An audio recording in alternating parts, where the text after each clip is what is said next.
If you're in the mood for some pumpkin bread, then you're gonna wanna watch today's video. I'm showing you how to make it 4 different ways. You're not gonna wanna miss it.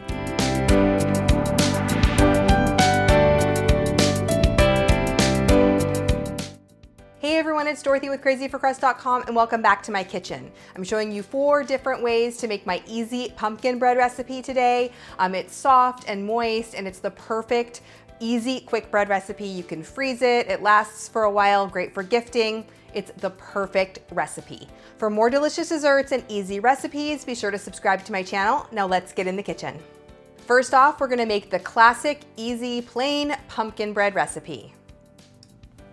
Start by adding 1 cup of pumpkin puree to a large bowl along with 2 eggs and 1/3 cup of vegetable oil. To that, you're going to add 1/4 cup of brown sugar that's been packed and 1/2 cup of granulated sugar. And you're gonna stir that together until it's nice and smooth. Make sure that you're using pumpkin puree, not pumpkin pie mix. It's really easy to do this with just a spoon or a spatula. You don't even need to use a mixer unless you want to. Once you have that mixed together, you're going to add in 2 teaspoons of pumpkin pie spice, 1/2 teaspoon of salt, and 1 teaspoon of baking soda. Then just stir it together until that's nice and mixed.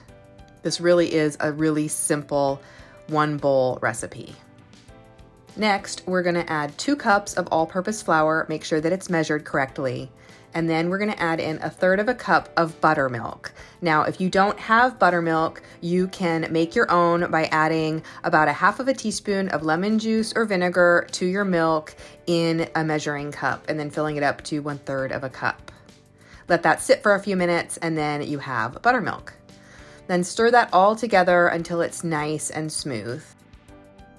When it comes to pans, you can use an 8x4 or a 9x5 pan. Just make sure that it's been sprayed with nonstick cooking spray and then spread your batter in the pan.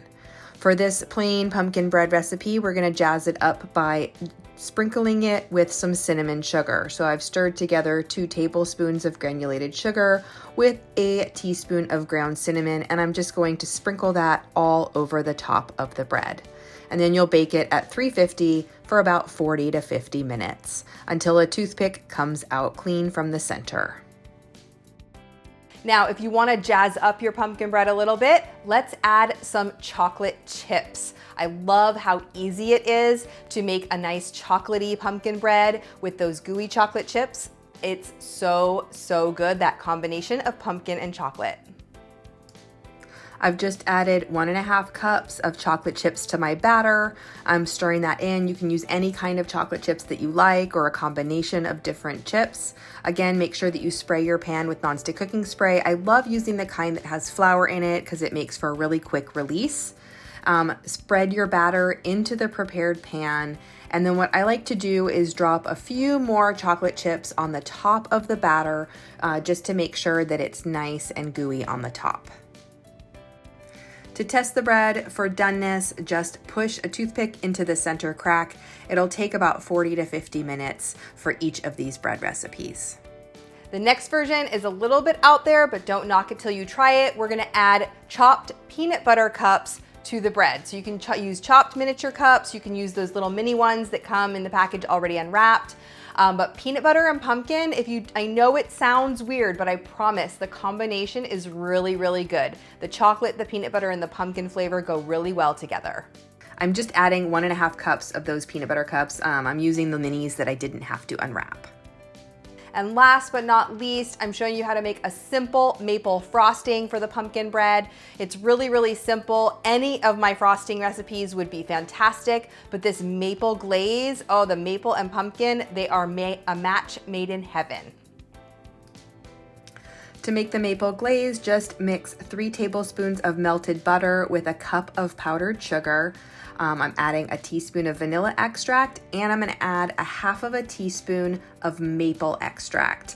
That's where all that maple flavor will come from. You could add some maple syrup here, but I find that the maple extract is what gives that really strong maple flavor. And then you're gonna mix in 1 to 2 tablespoons of heavy whipping cream just to get it to the desired thinness. You want this to be a little bit pourable, but you don't want it to be too runny. Now you can substitute milk or 2% non-fat, anything like that, even half and half. Just know you'll need less the lower the fat content of the milk that you use. And then pour it all over that bread, and you're gonna let it set. It will kind of semi-harden on the outside and be nice and gooey on the inside. Now note, with this bread, I actually tested it with the gluten-free 1-to-1 all-purpose flour. I used Bob's Red Mill, but it did work. It tasted great. So you can substitute any of those 1-to-1 all-purpose flours that you measure for measure with gluten-free flour, and it will work just fine.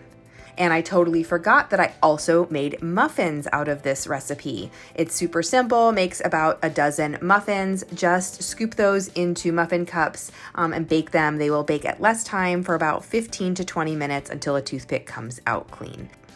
And you can make muffins out of any of the flavors, chocolate chip, peanut butter cup, whatever you want.